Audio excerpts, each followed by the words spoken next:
Everyone, मैं मीनाक्षी बजाज एक बार फिर आप सबका वेलकम करती हूँ अपने चैनल पर।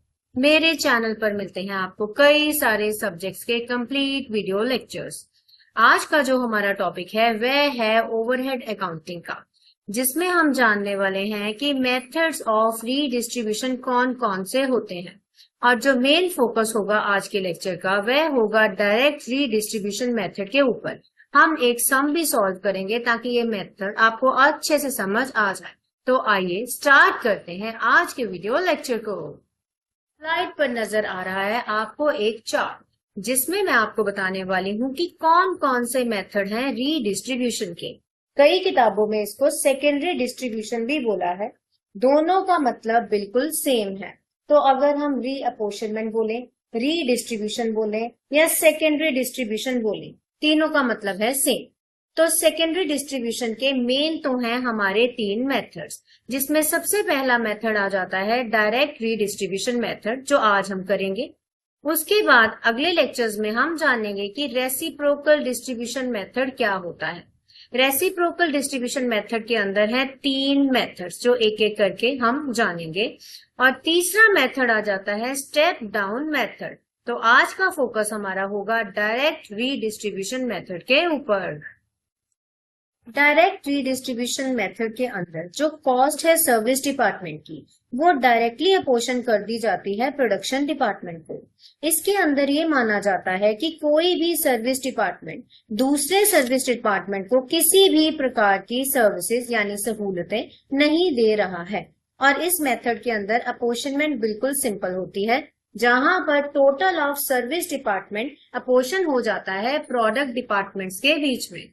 अब जैसे कि ये तो है कॉस्ट अकाउंटिंग का मेथड, तो इसे अच्छे से समझने के लिए हमें एक सम सॉल्व करना पड़ेगा। तो चलिए स्टार्ट करते हैं सम को समझना।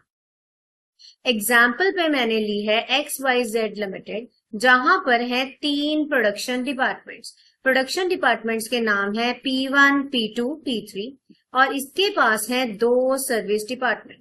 सर्विस डिपार्टमेंट के नाम है S1, S2 और हमें इंफॉर्मेशन दी गई है कि जितने भी एक्सपेंडिचर हैं सर्विस डिपार्टमेंट के, उन्हें करना है रीअपोर्शन। और रीअपोर्शन करने के लिए सम में लिखा गया है कि हमें यूज करनी है रेशोज। जैसे कि अगर आप सम को पढ़ेंगे तो लिखा है कि जो सर्विस डिपार्टमेंट है S2, उसके खर्चों को डिवाइड करने के लिए रेशो होगी 3:3:4। और जो है हमारे पास सर्विस डिपार्टमेंट S1, उसके खर्चों को डिवाइड करने के लिए रेशो दी गई है 3:1:1। यहाँ पर 3 है, 3, 1, 1। इसका मतलब ये जाएंगी सीधा प्रोडक्ट डिपार्टमेंट्स के बीच में P1, P2, P3। तो चलिए स्टार्ट करते हैं इस सम को सॉल्व करना। रीअपोर्शन करना हम स्टार्ट करेंगे S2 डिपार्टमेंट के साथ।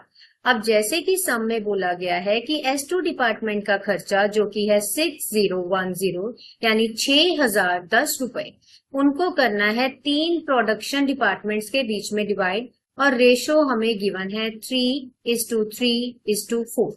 तो सबसे पहले हम क्या करेंगे, हम करेंगे रेशो का टोटल। 3 + 3 + 4 टोटल बन गया 10। अब जो अमाउंट है इस डिपार्टमेंट का खर्चे की, दैट इज 6010, उसे इस रेशो में डिवाइड करेंगे इन प्रोडक्शन डिपार्टमेंट्स के बीच में। तो सबसे पहले लिखिए अमाउंट ऑफ ओवरहेड, जो कि है 6010। फिर उसके बाद आपने उसको हमेशा ही डिवाइड करना है रेशो के टोटल के साथ, जो कि है 10। 10 से हर बार डिवाइड होगा और मल्टीप्लाई होगा स्पेसिफिक रेशो के साथ। जैसे कि P1 के लिए जो रेशो निर्धारित है वह है 3, तो मल्टीप्लाई हो गया 3 से। P2 के लिए जो रेशो निर्धारित है वह है 3, तो मल्टीप्लाई हुआ 3 से। और P3 के लिए जो रेशो है वह है 4, तो मल्टीप्लाई किया 4 से। अब कैलकुलेटर की मदद से आप इन्हें सॉल्व कर सकते हैं। आपके पास आ जाएंगी ये वाली फिगर्स। तो ये हो गई रीअपोर्शनमेंट बिटवीन तीन प्रोडक्शन डिपार्टमेंट्स। अब S2 का काम हुआ पूरा। अब हम करेंगे रीअपोर्शनमेंट S1 सर्विस डिपार्टमेंट की। देखिए इसके ओवरहेड्स कितने हैं, हमें गिवन है इनके ओवरहेड्स ₹4515। 4515 रुपए। और जो रेशो हमें क्वेश्चन में गिवन है वह है 3:1:1। प्रोसेस सेम होगा। रेशो का टोटल निकालिए, आ जाएगा 5। सबसे पहले हमने लिखना होता है खर्चा, जैसे कि खर्चा है 4515। प्रोसेस चलेगा बिल्कुल सेम। पहले आप यहाँ पर लिख लेंगे production department P1, P2, P3। उसके बाद जितना ओवरहेड हमें गिवन है जो कि है 4515 वह लिखेंगे। और फिर उसके बाद डिनोमिनेटर में आएगा रेशियोज का टोटल जो कि है 5 लिख दिया हमने, यानी डिवाइडेड बाय 5। और फिर उसके बाद मल्टीप्लाई करेंगे स्पेसिफिक रेशो के साथ। P1 की रेशो है 3, P2 की रेशो है 1 और इसी प्रकार से P3 की रेशो जो हमें गिवन है दैट इज 1। इसको हम कैलकुलेटर की मदद से सॉल्व कर लेंगे और हमारे पास आ जाएंगी ये फिगर्स। अब यहाँ पर अगर हम गौर करते हैं सम के ऊपर, जो स्टेटमेंट हमें गिवन थी, हमें यही काम बोला गया था कि हमने अपोर्शन करने हैं खर्चे सर्विसेज डिपार्टमेंट के। तो हमने वह दोनों खर्चों को अपोर्शन कर दिया है गिवन रेशियोज के हिसाब से। अब हमने एंड में बनानी होती है इन क्वेश्चंस के अंदर प्रोडक्शन ओवरहेड डिस्ट्रीब्यूशन समरी। तो वो बनाने के लिए जो हमें खर्चा प्रोडक्शन डिपार्टमेंट्स का गिवन है वह हमने सबसे पहले लिख लेना होता है। तो चलिए बनाते हैं इस समरी को। तो कुछ इस प्रकार से बनेगी प्रोडक्शन ओवरहेड समरी। उसमें सबसे पहला काम जो हमने करना होगा वह जो हमें एक्सपेंसेस गिवन है प्राइमरी डिस्ट्रीब्यूशन के हिसाब से, उन्हें हम लिख देंगे स्पेसिफिक प्रोडक्शन डिपार्टमेंट के सामने। उसके बाद जैसे कि हमने पहले डिवाइड किया था सर्विस डिपार्टमेंट S2 का खर्चा जो कि था 6010, उसको हम लिखेंगे reapportionment of service department S2। 6010 minus यानी कि इसका टोटल हो गया निल। ये सारा हमने डिवाइड कर दिया, डिवाइड किया 3 डिपार्टमेंट्स के बीच में। तो जिसके हिस्से जितना खर्चा आया वह उस कॉलम में लिख दिया जाएगा। फिर हमने उसके बाद रीअपोर्शन किया सर्विस डिपार्टमेंट 1 का खर्चा जो कि था 4515। तो वह भी रीअपोर्शन हो गया, मतलब इसका टोटल बन गया 0। कैसे रीअपोर्शन हुआ? रेशो की मदद से। तो जिसके सामने जितना हिस्सा आया था कैलकुलेट करके वह लिख दिया जाएगा।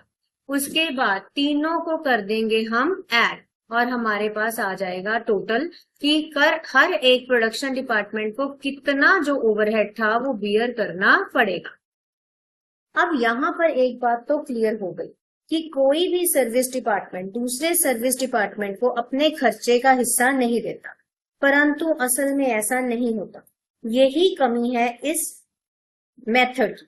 इस मेथड के अंदर ये माना गया है कि हम ऐसा सर्विसेज का एक दूसरे का आदान प्रदान नहीं होता। इसी वजह से इस मेथड में प्रॉब्लम आती है ओवरचार्जिंग या अंडर चार्जिंग ऑफ ओवरहेड्स। और सर्विस डिपार्टमेंट भी असर्टन नहीं कर पाते कि एक्यूरेटली कितना खर्चा हमारे पास आया है, बजट सही नहीं बनते। इस वजह से इस मेथड को बहुत ज्यादा यूजेज नहीं दी गई है। तो इसके साथ ही आज का लेक्चर खत्म हुआ।